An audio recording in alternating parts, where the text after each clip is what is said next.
Hi everyone, welcome to my channel where we help you maximize your investments. In this video, I'm going to share with you examples and strategies for analyzing diversified portfolios.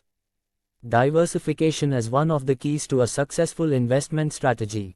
By investing in different asset classes, you can reduce risk and increase returns over the long term. Let's start with some examples of diversified portfolios and their performance.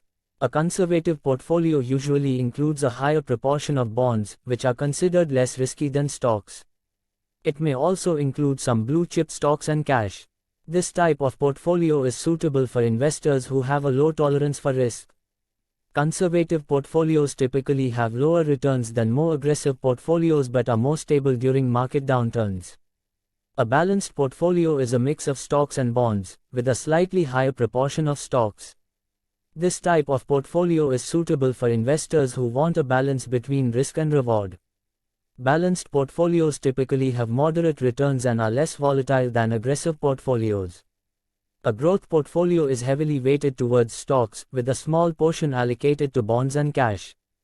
This type of portfolio is suitable for investors who have a high tolerance for risk. Growth portfolios typically have higher returns than conservative or balanced portfolios but are more volatile. Now that we've covered some examples, let's talk about how to analyze and evaluate a diversified portfolio.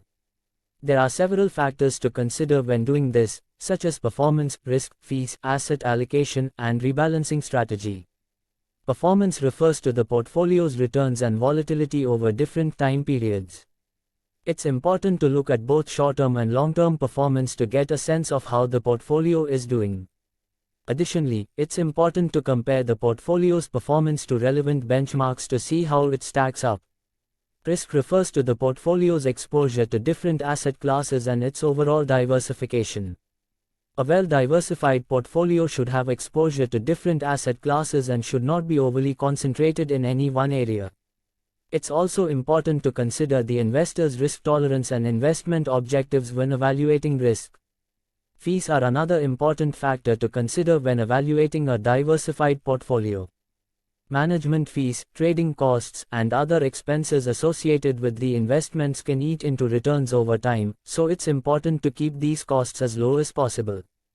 Asset allocation refers to the proportion of stocks, bonds, and other assets in the portfolio. A good diversified portfolio should have a mix of asset classes that is appropriate for the investor's risk tolerance and investment objectives. Finally, it's important to consider the portfolio's rebalancing strategy. Rebalancing involves periodically adjusting the asset allocation to maintain the desired mix of asset classes. A good rebalancing strategy should be disciplined and systematic, taking into account changes in the market and the investor's objectives.